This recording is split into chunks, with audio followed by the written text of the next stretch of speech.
How you doing there, folks? Leighton Schmull here, coming to you from FEMA Region number 3. Take a look at that picture. I've used that picture for my food for prophetic thought episodes before, but right now, it's just a little bit too bright and cheerful for me. As a matter of fact, I really don't know why I ever used it. It's too bright. Look at that. Now, even though I am one of the Bnei Elohim, that is one of the children of Elohim, I have never, ever, and will never, ever be, as long as I am on this earth, an optimist. For me, the glass is half empty. That's right.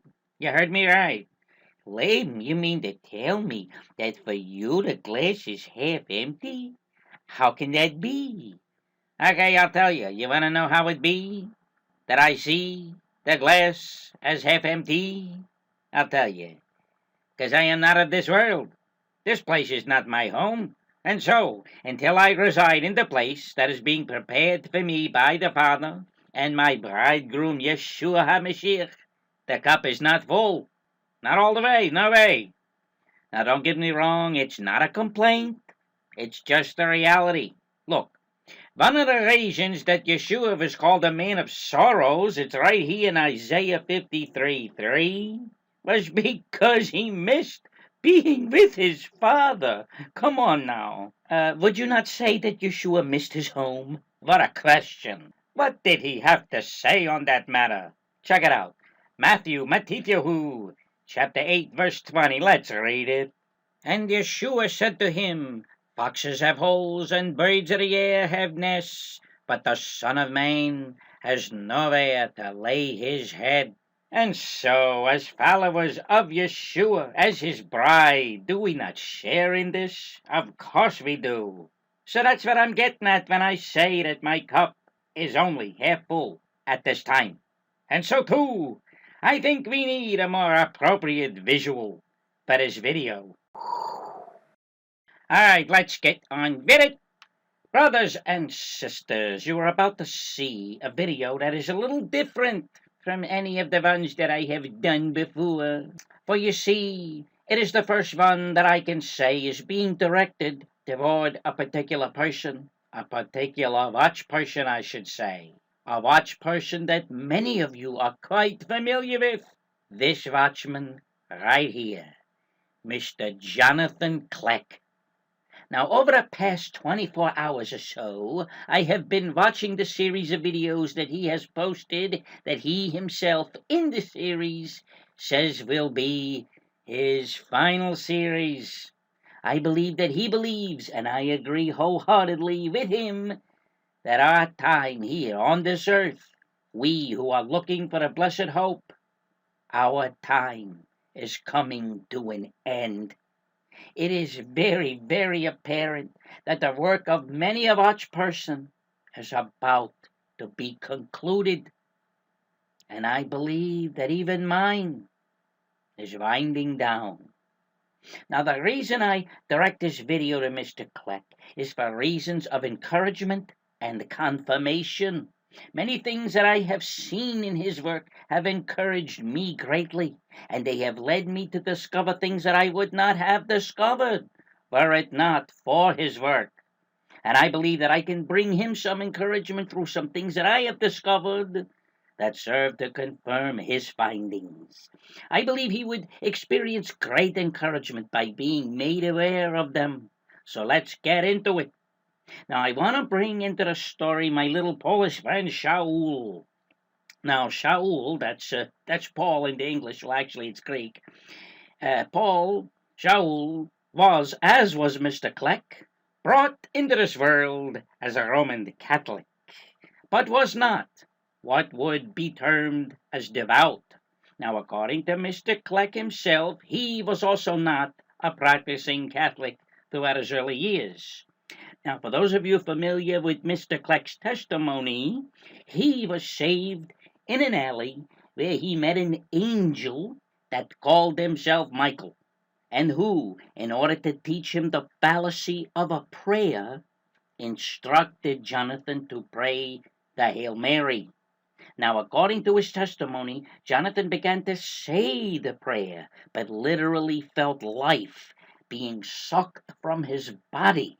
This experience confirmed to Jonathan that the prayer known as the Hail Mary was/is, in fact, a demonic prayer. Now, let me at this time give you several details prominent in Shaul's experience, and you will see that they are very similar, eerily similar to that of Mr. Jonathan Kleck's. Now, even though Shaul considered himself saved/born from above, he still thought of himself as a Roman Catholic. And one evening, as he knelt in prayer, he began to say the aforementioned prayer that literally sucked life out of Jonathan Kleck, the Hail Mary. Now, according to Shaul, the first half of the prayer didn't really bother him so much, and even part of the first half is even in the scriptures. It's Luke 1, verse 42. Blessed art thou among women, and blessed is the fruit of thy womb. But the second half was a horse of another ball game. He said it, paused for some quote-unquote unknown reason, then repeated out loud to himself the prayer a couple of times. Hail Mary, full of grace, the Lord is with thee. Blessed art thou among women. Blessed is the fruit of thy womb. Holy Mary, Mother of God, pray for us sinners now and at the hour of our death. Shaul began repeating it a few other times until finally he ceased the prayer and exclaimed the following: "What am I saying?" Referring mainly to the Holy Mary, Mother of God part. Well, from that moment on, he began seriously reading the scriptures and wrote a series of correspondences to his local archdiocese, questioning Roman Catholic doctrine that was obviously at odds with the scriptures. Through these letters, Shaul began convincing his immediate family to begin questioning as well. He, along with his mother and sister, began going from parish to parish to find out why some taught things that others did not, having actually been told by one parish, by the priest himself, that everybody would go to heaven, but that people like Hitler would just have smaller houses. Why they didn't run for their lives then, I don't know. Now, if you recall, I mentioned before that Mr. Kleck had a salvation experience in which an angel named Michael figured quite prominently. Well, it would be an angel of the same name that would prove integral in Shaul and his immediate family's swift departure from the Romish Church entirely and for good. Here, according to Shaul, is how the story went. And hold on to your socks, 'cause you may not even believe it. One afternoon, Shaul, his mother, and sister, out on their quest for truth, stepped into one of the local parishes to ask several questions of the priest.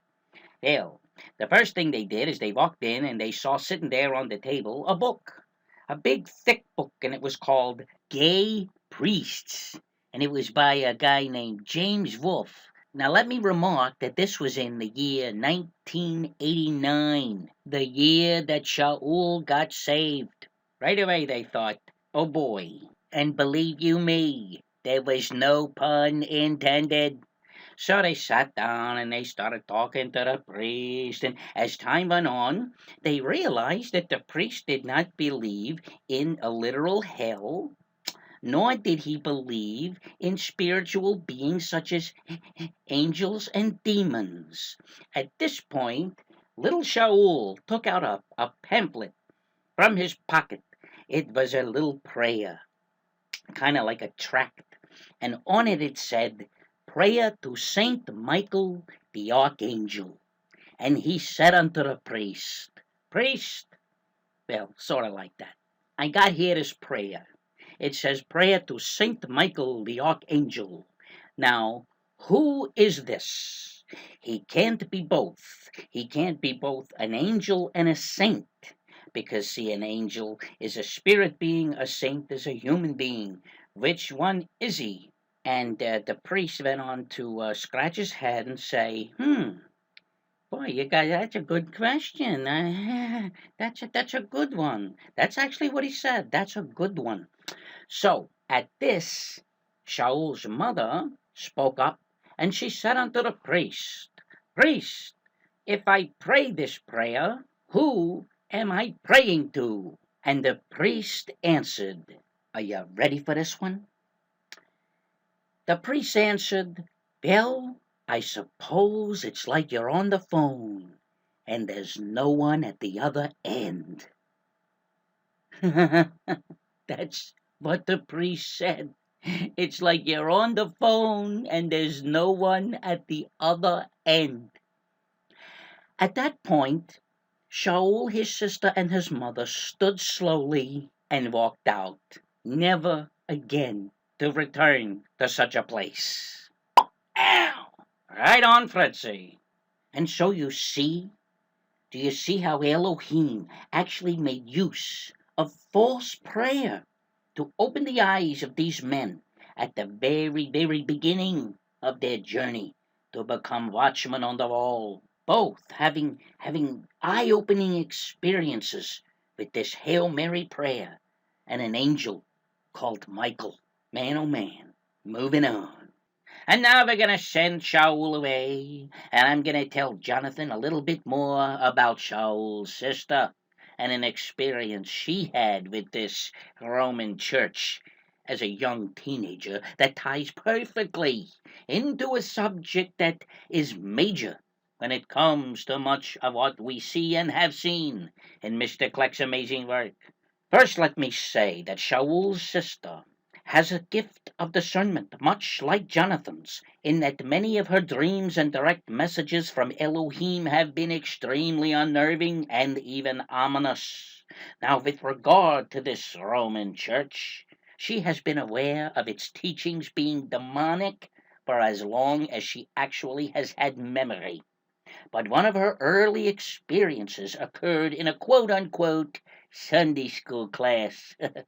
Now, for all of you who are familiar with Mr. Kleck's videos, you will know that one of his major topics is the fallen angels, the Nephilim, or what this world has been deceived by Satan into reckoning as aliens or extraterrestrials from other planets far, far away.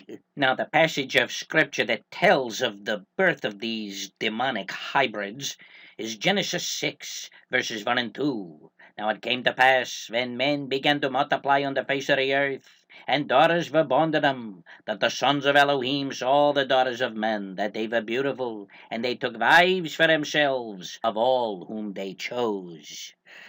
Now, the time that Shaul's sister was told what to do in this Roman Catholic Sunday school class was around the year 1970 or 71, something like that, quite a while ago. In this class, the children, who were approximately 10 to 12 years of age, were instructed to draw what they thought spaceships and aliens might look like. And the way that it was told to them to do this was kind of like the same way as if you would say, we want you to draw the dog and cat next door. In other words, it was said as if aliens in spaceships that are coming to Earth was just a normal, everyday thing. Just as normal and just as true as that dog and cat next door. This was a church, a huge Christian denomination telling little children to nonchalantly draw monsters. Now, Shaul's sister, this young girl of no more than 12, was immediately sickened by even the very thought of participating in this. And when all was said and done, she refused. Upon arriving home, she told her parents, who, praise Adonai, did not send her back to that place again. Was Elohim telling this little girl of no more than 12 that her very spirit was quickened by something that would be confirmed close to over 40 years later by the very demons that told her to draw such evil? Look at this. Fox News, Vatican. It's okay for Catholics to believe in aliens. This goes all the way back to May 13, 2008. Let's read down a bit below. There could be alien life forms, and believing they exist isn't contradictory to having faith in God, the top astronomer at the Vatican said in an interview published Tuesday. In the Vatican newspaper piece titled "The Extraterrestrial is My Brother," I guess he ain't heavy either, the Reverend Jose Gabriel Funes said the expansiveness of the universe means there could be life on planets other than Earth. And the mailman ain't got one what's got a hole in it. All right, here's another. And of course, the false prophet himself. I have definitely used this headline before. Pope Francis says he would baptize Martians. Asks, who are we to close doors? Well, I guess he don't believe they can walk right through them. But look at that. Here's something interesting. Look at the date down below there. It says posted 5/12/2014, updated 5/13/2014. Take a look at the other article. Look at there. Same date, May 13th. Exactly 6 years to the day that the Vatican said it's okay for the Catholics to believe in aliens. The Pope says he'll baptize Martians. They got it all worked out, don't they? Boldly going where no Pope has gone before. Beam him down, John Paul. And there are dozens more stories confirming that this cult knew all along how they were planning to deceive their false flock. Now keep in mind that Shaul's sister discerned this evil decades ago, but just the other day, while actually watching one of Jonathan's videos, part 2 of the recently posted series, she vehemently pointed out that Elohim put on her heart something that had to do with the thing that is the most characteristic of all of Mr. Kleck's videos, and that is the image of the dead sheep with the protruding tongue. If you are not familiar with this, you have to go and watch Mr. Kleck's video so that you know what I'm talking about. The dead sheep with the protruding tongue is the crux of his work. Now, for those of you who are very familiar with the myriad of Illuminati expose videos out there in internet land, you'll certainly know what this is all about. Look at him. The wink and the protruding tongue. It's a demonic signal, my friends. And no one knows this better than Mr. Kleck. Like I said, you gotta go and watch his videos if you have not already. Now look at them. Look at the two of them. They're witches. They practice witchcraft. I know at least one of them does. Can you prove it, Layden? Sure can. Madonna, Hail Mary, has a concert tour going that she's named Rebel Heart. For Pete's sakes, people, she's condemned herself already. Right there with that name. She rebels in her heart. And how does the word of Elohim characterize this? It's in 1 Samuel 15:23. The rebellion is as the sin of witchcraft. Can it get more clear? Now, as a side note, is it not interesting that the first 3 cities that this Madonna goes to in September, I said, just happened to be Washington, D.C., New York City, and Philadelphia? Who, pray tell, will be seeming to follow in her footsteps? Bingo! Now I ask you, is this snake following after the Elohim of Abraham, Isaac, and Jacob? Or is he following after his Eve, his Madonna? Man, oh man. All right now, Laban. What's all this got to do with Shaul's sister and what Elohim put on her heart while she was watching Jonathan's dead sheep with the protruding tongue? Well, here goes. And Jonathan, I certainly hope you're seeing this, because it's going to blow your mind. Now, over all these years, the one thing that Mr. Kleck has learned is that this whole idea of the protruding tongue is nothing more than a demonic symbol and a show of virtual Satan worship. And Satan, will get you to do it any way he can. And the most blasphemous way that he has succeeded in getting millions to do it and to believe by doing it they are actually honoring Elohim has been to do this: the sticking out of the tongue. For hundreds and hundreds of years, the satanic cult that they call the Roman Catholic Church has demanded that their false flock receive what they blasphemously refer to as Holy Communion by sticking out their tongues. It was not until the late 1960s into the 70s that these dupes were given permission by the warlocks to take the wafer into their hand. It came to Shaul's sister as she was watching the video that Jonathan called Feed My Sheep, and we all wondered if, in fact, that this had even occurred to Mr. Kleck over all these years. My goodness, Mr. Kleck is saved in the back of an alley by our Elohim, who teaches him the evils of the lie by having him begin to recite the false yet most revered prayer in all of Roman Catholicism, the Hail Mary. Then over the subsequent years he is incessantly bombarded by the image of death with a protruding tongue, and the evil entity from which the filth emanated has for centuries propagated what it has considered its most holy sacrament, the giving of the Eucharist, by having the deluded receptacles of it stick out their tongues. Jonathan, I hope you caught this. Man, oh man. Take a look at this word right here, my friends. I love that word. And I think it just might be a favorite of all the watchmen, the watch ladies, the watch children, and all their watchdogs.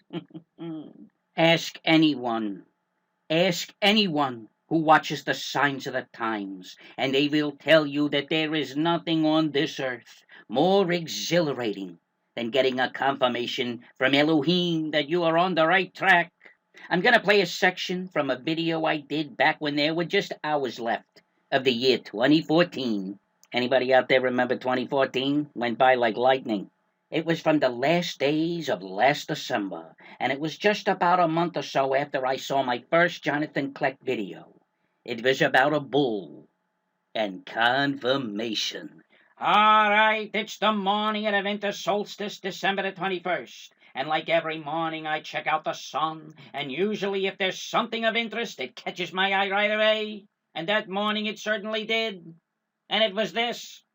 And it reminded me smack dab of something I saw on the Jonathan Kleck channel that featured this dude here, Matthew McConaughey, on the Lincoln car commercials, and he's staring at a bull.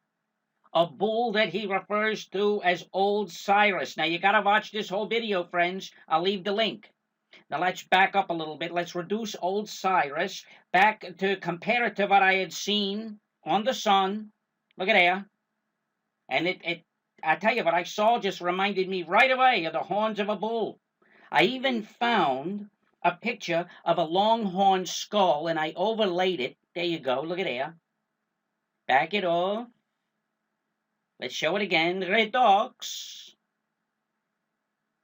And one more time. Third time's the charm. There we go. And look, I even found an eye. I saw a bullseye. Watch. There it is. And when I spotted the bullseye, it brought back to mind the video of Jonathan Kleck. Watch. They show the bull again. There he is. He turns his head, and look what the shadow projects on the eye of the bull. Watch. A pyramid. The pyramid with the all-seeing eye. Show it again. There it is. And that, of course, brought immediately to my mind the video I made with the sun. The all-seeing eye pyramid that I saw on October 17th. My goodness gracious, Elohim. And then, the winter solstice, the 21st, I see what looks like the head of a bull with its horns. There's the overlay. Oh, my friends, I don't know exactly what it is that Elohim is trying to say with all of this, but I truly believe that he is showing us signs in this great ball of fire. Absolutely. And now, for a whole other perspective on the symbolism of the bull, let's take a look at Earth, the spirit warrior, who's had some great work on the beautiful harbinger, the comet Ison. Very important, my friends, that comet. Don't forget about him. And, of course, what we're talking about in this video here, the constellation of Taurus, which, of course, is the bull and its place in the Mazzaroth, which is the Hebrew zodiac, and what he likes to refer to as our cosmic path. Done some great work with regards to this this cosmic path, my friends. Now let's get on with it. Now, as you can see by this screen, the focus of this video by Earth to Spirit Warrior is the bull and or the horns of the bull. And you see here that he posted this video on October the 4th, 2014. Then 10 days later, on October the 14th, he posted his next video. In this video, that featured the Toyota logo, which appeared to him to be extremely reminiscent to that of the horns of a bull. I can surely see it. I'm sure you can too. This video was made as a confirmation video. In this video of October 14th, he states that on October 13th, he received confirmation from Elohim on his video of October 4th. Now look at what it says on the screen below the date October 14th. We all see it. It says confirmation, confirmation. Well, my friend, Earth to Spirit Warrior, I believe that Elohim is giving you a third confirmation to add to the two you got posted there. Now, you say that your video of the 14th, October 14th, that your confirmation came on the 13th. Well, when I saw the head of the bull in the sun on December 21st, I thought right away of the Kleck video about the bull. So I went to it, and what did I see? The Kleck video focusing on symbolism of the bull was posted on October 13th, 2014, the day that you received your confirmation for your video of October 4th. Two different videos, completely different videos, which just happened to be focusing on the same subject, the symbolism of the bull. Man, oh man, two different Watchmen as well, talking about the same topic, but with completely different perspectives. If that's not a confirmation, I don't know what is. Now, as I stated before, I'm not exactly sure what Elohim is trying to say in all of this. But if anything, I really feel that he's pointing us to the same signs, to show us that even though different watch folk are looking at the signs in different ways, we still seem to be on the same page. Man, oh man. Amen and Maranatha. Brothers and sisters, overall, I think that is really what this video is all about. Confirmation. As I said before, it's so exhilarating when you receive a confirmation from our Elohim, and the way the whole thing starts out, when you get the sense that the Father wants you to begin working on something. The whole process is miraculous. You start the research and you look up your scriptures, you collect your pictures and your headlines, you choose the proper soundtrack, you put it all together. And before you send it out for the world to see, you pray that what you're sending forth makes sense, edifies the saints, and glorifies the Father. Then you see or you hear something that another watch person has sent out, and you discover that you are not alone, and that others are seeing the same things and the same signs. And that's when the Ruach HaKodesh, the Holy Spirit, fills you with that exhilarating sense that your work has been confirmed. Well, unbeknownst to him, of course, Mr. Kleck did it for me again. Back on August 21st, I posted a video in which I proposed the idea that we again could witness the sign of Jonah. When I had discovered what I discovered, I'll leave a link to that video so you can see it if you haven't yet. When I discovered what I discovered concerning this prophetically essential sign, I was a bit worried that I may be reading too much into what I'd found. I prayed to the Father about it, and his still small voice gave me confidence in it, and I chalked my apprehension up to the wiles of the devil. One thing that I'm certain that Satan hates, it's the sign of Jonah. Well, since posting that video, I have had wonderful feedback, but I think that Elohim sensed that I was still hoping for more, and so I believe he sent me this. By the way, this is the modern son of Jonas, for those of y'all that want to know why he called him son of Jonas 3 times. Because Jonah was in the belly of the fish for 3 days. Jesus was in the belly of the earth for 3 days. That was the first sign of Jonas that he told the Pharisees back in Matthew 16. There'll be no sign given but the sign of Jonas. But he called him Simon, son of Jonas 3 times. Because for this day and age, those of us that know, we know the sign of Jonas is when everything gets turned upside down. And we are in that time right now.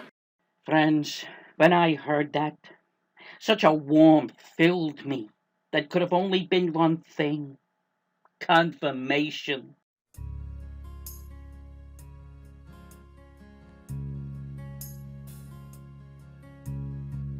Thank you, Jonathan. Thank you for all the hours of encouragement you've given, all the hours of knowledge you've shared, and the gospel truths that you've spread. This last series of videos you've produced are a blessing and a testament, and I believe that Elohim, as always, had perfect timing in having you post them when you did. Why you say that, Laban? Well, I remember Jonathan saying this: the pyramid is your enemy. Well, you know what? Let me tell you what. The pyramid is our enemy. But it's something else, too. It's a sign, a signal. Yes, it is our enemy in that it is of this world. But for those who are watchmen on the wall, it is a sign, and it shows us things. Why would Elohim allow this thing to be so prominent? It's everywhere, like Jonathan has said. The world, this world, worships it. But we who seek the counsel of Elohim, we keep our eye on it, like we would on a prowler, looking for an unlocked window or an open door. The world lets the prowler in, but we got its number. Now, that last series of videos Mr. Kleck posted, part 1 through 6, were posted between September 4th and September 6th. During that time, check out what was happening out in the Pacific.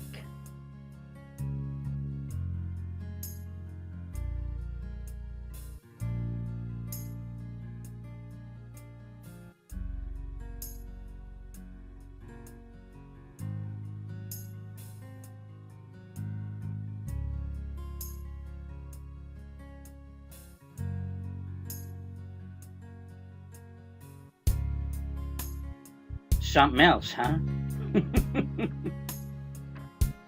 Suppose you were out there being tossed in the waves the way Peter and the 12 were out on the Galilee.